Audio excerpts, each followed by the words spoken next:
Le grand matin été Sud Radio, 6h-10h, Benjamin Glaise, Billy. Et l'info vérité ce matin, dans quelques tout petits instants, on parle de l'ours brun dans les Pyrénées. La tension est forte sur fond d'attaque de troupeaux depuis le début de l'été en Ariège. Élus locaux, bergers demandent le retrait de l'animal du département. Alors ont-ils raison? Attaque d'ours en Ariège. Faut-il retirer l'animal de cette zone? On lance le débat dans quelques secondes avec nos invités, puis avec vous. Vous nous appelez bien sûr au 0826 300 300. Notre standard vous est ouvert. Et puis rendez-vous sur notre compte Twitter pour voter. Puis vous laissez bien sûr vos commentaires. Billy, on aura aussi plein de choses à suivre. Mais on aura le tube de l'été. Et comme chaque matin, je ne résiste pas à vous donner un indice. Ce tube de l'été, le premier indice vous va très très bien, mon cher Benjamin. Move your body, bouge ton corps. Ah bah oui, on le bouge. Allez, on le bouge dans le studio. Ça vous donne pas la solution. Et puis chez vous aussi, ou dans la voiture. Ce qui va bouger, je pense, ce sont les réactions pour ce débat. C'est vrai que c'est très controversé. Vous êtes là, puisque Sud Radio, parlons vrai, c'est le début de notre débat. Le grand matin Sud Radio. L'enquête de la matinée. Et oui, l'info vérité ce matin, attaque d'ours en Ariège. Faut-il retirer l'animal du département comme le demandent plusieurs élus locaux? Vous votez et vous commentez sur nos réseaux sociaux et puis vous nous appelez au 0826 300 300 alors que les Pyrénées comptent à l'heure actuelle 50 ours, plus grand nombre depuis les années 50. Des bergers expriment leur ras-le-bol face aux agressions de l'animal sur leur troupeau. Fin juin et fin juillet, il y a quelques jours, ce sont plus de 320 brebis au total qui sont mortes par décrochement dans 2 estives de l'Ariège, c'est-à-dire qu'elles se sont jetées dans un ravin effrayé par un ours. Demain, une manifestation est prévue à Toulouse, donc devant la préfecture, pour demander le retrait pur et simple du plantigrade de la zone. On ouvre le débat et je reçois tout d'abord nos invités qui sont présents avec nous, avec Henri Néroux. Bonjour. Bonjour. Vous êtes président du conseil départemental de l'Ariège. Avec nous aussi Bertrand Sicard en studio, vice-président de l'association Férus. Bonjour. Bonjour, Association, merci de nous avoir invités. Et merci d'être avec nous ce matin, Association nationale de protection et de conservation de l'ours, du loup et du lynx en France. Avec nous aussi Philippe Lacube, bonjour. Bonjour. Vous êtes éleveur et président de la Chambre d'agriculture d'Ariège.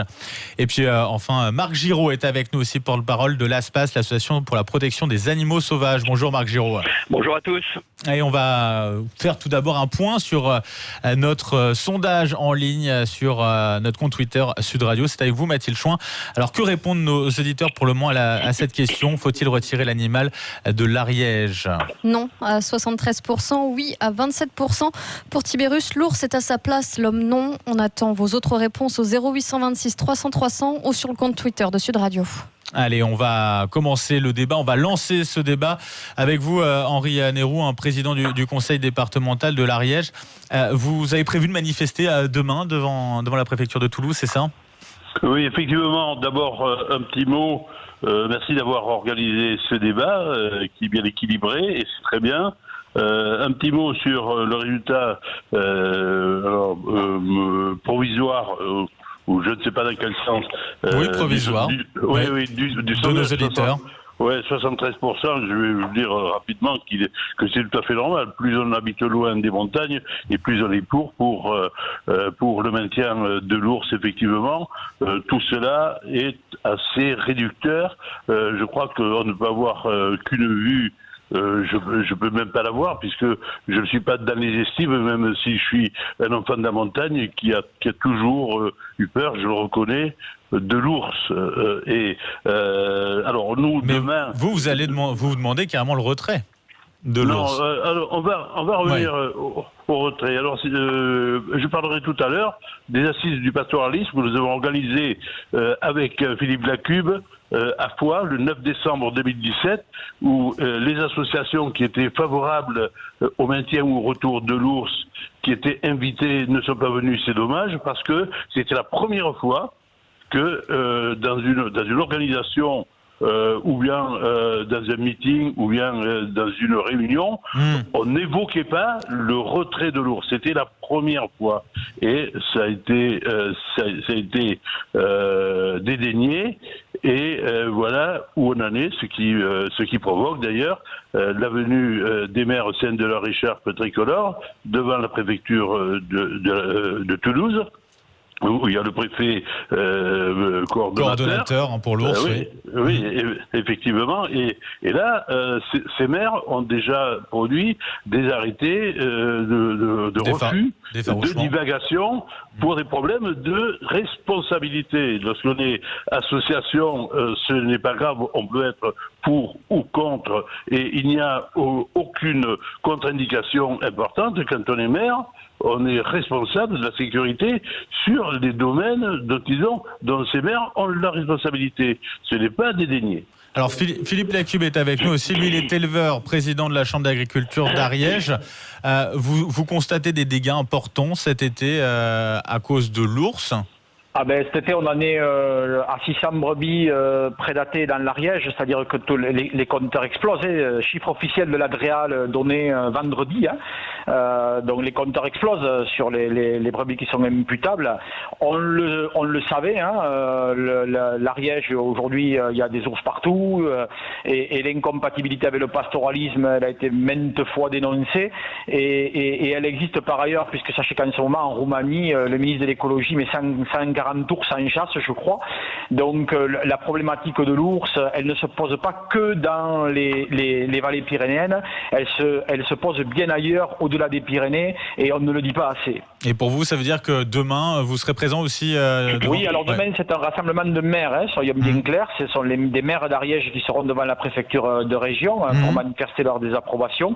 Mais nous, Chambre d'agriculture, bien sûr, nous nous sommes associés au conseil départemental et aux sénateurs et à la fédération pastorale pour soutenir les maires, parce que cette introduction d'ours, ça pose un problème à la fois d'agriculture, mais aussi de tourisme, mais aussi de biodiversité. Parce que sachez quand même qu'à dans une vallée comme la vallée d'Aston, une vallée extraordinaire, aujourd'hui on a 900 variétés d'espèces qui sont dans cette vallée, une biodiversité exceptionnelle, sans ours.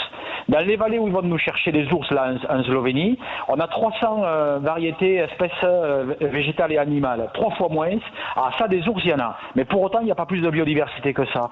La présence de nos troupeaux, parce qu'on nous ressasse sans arrêt aussi que la biodiversité, c'est les grands prédateurs. Mais il n'y a pas que les grands prédateurs qui font la biodiversité. Oui, la présence de nos troupeaux, elle génère une biodiversité qui est particulièrement intéressante. Et l'exemple de la vallée d'Aston par rapport au plateau de Medved en Slovénie, qui est gavé d'ours, il est édifiant. 900 variétés 900 espèces, végétales et animales dans la vallée d'Aston, 300 là-bas on va nous chercher les ours. Parce que simplement c'est des paysages ouverts, maintenus ouverts par la présence de vaches et de brebis, et avec une biodiversité absolument remarquable et intéressante pour tout le monde. Alors, Marc Giraud, s'il vous plaît, Marc Giraud, porte-parole de l'ASPAS. Oui, vous êtes nombreux, donc on essaye bien sûr de tous vous entendre. L'association pour la protection des animaux sauvages. On parlait justement la question de la biodiversité. Oui, alors en tant que biologiste, évidemment, je ne peux pas entendre une bêtise pareille qui est absolument non scientifique. L'ours ne peut pas enlever la biodiversité. Et les troupeaux, la montagne n'a pas besoin des troupeaux. Vous savez que les prairies alpines, même dans les Pyrénées, ça s'appelle comme ça, il n'y a pas d'arbres tout simplement parce que les températures ne permettent pas aux arbres de pousser. Donc les orchidées, toutes les plantes sauvages, les insectes qui ont l'air de vous intéresser tant, et j'en suis ravi, elles n'ont pas besoin des troupeaux et l'ours n'a aucun rapport avec ça. S'il y a moins de biodiversité dans un coin, c'est pas à cause de l'ours, ça n'a aucun rapport. On a fait des tests sur le loup, sur les troupeaux dans les Alpes, et on a prouvé qu'il y avait plus de biodiversité là où il y avait des stations de ski que là où il y avait des troupeaux. Donc arrêtez de dire des bêtises non scientifiques pour prouver votre idéologie, c'est absolument faux. Sur le sondage, allez-y Marc Giraud. Tous les sondages prouvent que les Français évidemment sont pour l'ours, les Pyrénéens sont pour l'ours, et même parmi les éleveurs, parce que vous ne représentez pas tous les éleveurs, il y en a qui sont prêts à faire leur métier dignement, à protéger leur troupeau, parce que berger, ça veut dire protéger son troupeau, et nous à l'ASPAS, on a des bergers qui nous disent mais il y a une violence contre nous, le fait qu'on ait des patous pour se protéger des prédateurs, on est menacé à l'arme blanche par les bergers anti-ours qui eux ne veulent pas entendre parler de l'ours.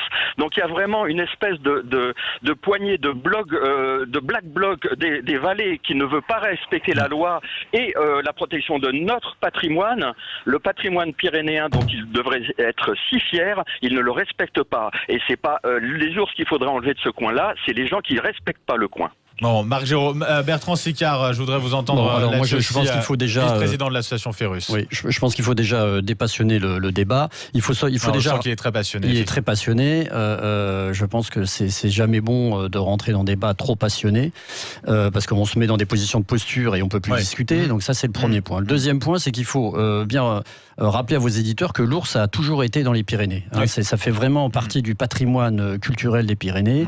Et je suis très surpris toujours d'entendre certains éleveurs parler d'identité pyrénéenne sans parler de l'ours. Voilà, ça c'est le premier point. Le deuxième point, il faut rappeler qu'il y a énormément de tensions actuellement dans les estives. Je vous rappelle qu'il y a une voiture de l'ONCFS qui a été incendiée, l'Office national de la faune sauvage, qui est chargé de faire des constats. Les constats d'attaque, que un certain nombre, que l'ONCFS d'ailleurs vient de lever, n'ira plus faire de constats dans certaines zones tant que le calme n'est pas revenu. Donc on est quand même dans une situation quand même assez grave, et il ne faudrait pas que nos montagnes deviennent des zones de non-droit. Voilà. Donc ça c'est déjà le premier point. Le deuxième point, alors concernant la biodiversité, je crois que Marc Giraud a très bien répondu. Cela étant dit, les Français réclament de la nature, réclament du sauvage. C'est une nouvelle donne qui date depuis de nombreuses années. C'est une vague de fond aujourd'hui. Et il faut que les éleveurs s'adaptent. Un élevage, c'est un berger avec des chiens et de la protection. Ça a toujours été comme ça aujourd'hui. Et il faut qu'on revienne aux fondamentaux du pastoralisme. Et on va parler bien sûr de cette question de la protection des troupeaux dans un instant. On fait une petite page de pub. Juste un mot sur le résultat où on en est au niveau du sondage. Attaque d'ours en Ariège. Faut-il retirer l'animal du département, Mathilde Chouin ? Ça ne bouge toujours pas. Vous nous répondez non à 73%. Allez, on continue le débat dans un instant, juste après une petite page de pub. Le Grand Matin Sud Radio. L'enquête de la matinée. Et l'enquête et notre débat a fait réagir beaucoup nos invités, mais également nos auditeurs. Faut-il retirer les ours du département de l'Ariège comme le demandent les élus ? C'est un débat animé avec vos invités, mon cher Benjamin. On va les représenter très rapidement. Henri Néraud, président du conseil départemental de l'Ariège. Bertrand Sicard, vice-président de l'association Ferus, des associations de protection, de conservation de l'ours, du loup, du lynx en France. Philippe Lacube, éleveur et président de la Chambre d'agriculture d'Ariège. Et Marc Giraud, porte-parole de l'ASPAS, association pour la protection des animaux sauvages. Alors, faut-il retirer l'ours du département de l'Ariège ? Mathilde Chouin, un point sur les votes sur Twitter. Toujours non à 73%. Une auditrice nous écrit que bien sûr que oui. Pourquoi ce seraient ceux qui vivent sur les montagnes qui devraient subir ce prédateur ? On attend vos autres réactions. Et vous nous appelez aussi au 0826 300 pour donner votre avis. Justement, c'est le numéro qu'a composé Chantal de l'Aveyron. Bonjour. Oui, bonjour à tous. Oui, c'est vrai que j'entends régulièrement ces conflits entre la vie sauvage et les éleveurs dans les montagnes. Et moi, je me suis toujours posé cette question. Est-ce que une des causes n'est pas que l'élevage est devenu intensif par souci de rentabilité notamment, et donc du coup effectivement il n'y a plus assez de bergers, on ne peut plus protéger les troupeaux, etc. Donc c'est vrai que pour moi il faut arriver à l'harmonie entre les deux. Donc c'est juste voilà. Eh ben c'est noté. Merci beaucoup Chantal de nous avoir rappelé donc au 0826 300. Et justement, on va se tourner vers Philippe Lacube, éleveur président de la Chambre d'agriculture d'Ariège. On entendait Chantal, notre auditrice, qui se demandait si c'était pas lié cette question-là à un élevage intensif avec une difficulté plus grande de surveiller les troupeaux. Vous en pensez quoi, Philippe Lacube ? Alors d'abord, on est bien sur des élevages extensifs dans nos montagnes qui utilisent des surfaces conséquentes avec des animaux tels qu'ils s'est toujours pratiqué. Redire que dans le Couserans, tous les troupeaux attaqués sont tous des troupeaux qui se protègent. 100% des troupeaux dans le Couserans qui sont aujourd'hui attaqués sont des troupeaux où il n'y a pas tout, etc., regroupement nocturne. 100% des attaques ont lieu sur 100% des troupeaux qui sont protégés. Il ne faut pas croire que c'est une assurance tout risque, loin s'en faut. Et enfin, quand même, la société a évolué pour tout le monde. Ces messieurs assis dans leur fauteuil d'association nous demandent de reprendre des pratiques de 100 ou 150 150 ans en arrière. Mais quel métier aujourd'hui accepterait qu'on lui dise comme ça, mais messieurs, adaptez-vous, reprenez des pratiques de 100 ans ou 150 ans en arrière. Monsieur Lacube, dans une société où on a 39 heures, dans une société où tout le monde a gagné, je dirais, un petit peu en confort de travail. Au nom de quoi ce regard sur notre métier qui est un regard plein de méprise, qui dit mais enfin adaptez-vous, reprenez les pratiques de 150 ans en arrière. Mais au nom de quoi quand même? Au nom de quoi les éleveurs aujourd'hui n'auraient pas pu avoir un métier qui est évolué? Mais encore une fois, les gens se protègent. Et malgré toutes les protections, eh bien on n'y arrive pas. Malgré toutes les protections, c'est attaqué tous les jours. Et dernière chose, article L213 du Code rural, c'est avant l'article L214 d'ailleurs, si bien connu. Article L213 du Code rural pour votre gouverne, sachez que dans cet article-là, c'est au gouvernement, c'est écrit comme ça, c'est pas moi qui l'écris les lois, de protéger et de s'assurer de la garantie de protection des troupeaux. Aussi étonnant que cela puisse être, c'est écrit dans la loi. Donc voilà, nous demander à revenir à des pratiques de 100 ans. Moi, mon grand-père, il était cadet de famille. Le cadet, c'était l'esclave. C'était celui qui passait toute l'année au cul des bêtes. Dans la maison, il dormait dans la grange sous l'escalier. Qu'il pleuve, qu'il vente, qu'il neige, il était avec les bêtes. C'était malheureux. Et c'est ça qu'on nous redemande là, gentiment. Voilà, mais reprenez des pratiques de notre temps, messieurs. Adaptez-vous. C'est facile, ça. C'est facile vu d'un bureau. Bertrand Sicard, vice-président de l'association. Monsieur Lacube, avec tout le respect qu'on vous doit, parce qu'on sait que vous êtes éleveur, je vous respecte tout à fait. On vous demande pas de revenir 150 ans en arrière. Il faut savoir que tout l'élevage européen aujourd'hui, qui exploite, qui font de l'élevage ovin dans les montagnes où il y a des grands prédateurs, protègent leurs troupeaux. Que ça soit en Espagne, que ça soit en Italie, que ça soit en Roumanie. Alors j'ai entendu parler de la Roumanie, alors ça tombe bien parce que je connais très bien la Roumanie. En Roumanie, tous les troupeaux sont protégés et les ours attaquent très peu. Là où on a des problèmes avec les ours, c'est parce que les gens nourrissent les ours. Donc ça n'a rien à voir. Ça n'a absolument rien à voir. Et je peux vous assurer une chose, que autant les bergers en Roumanie me disent que parce que je passe du temps avec eux, les loups attaquent effectivement, autant les ours n'attaquent jamais.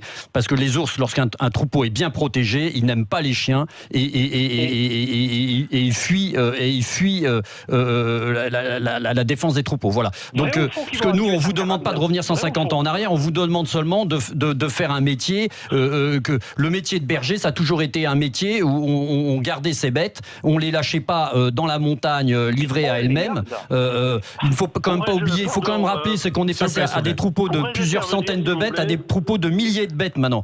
Donc c'est plus du tout la même chose. Voilà, quant à l'État, il fait son travail, l'État il finance tous les moyens de protection, monsieur Lacube, vous le savez très bien.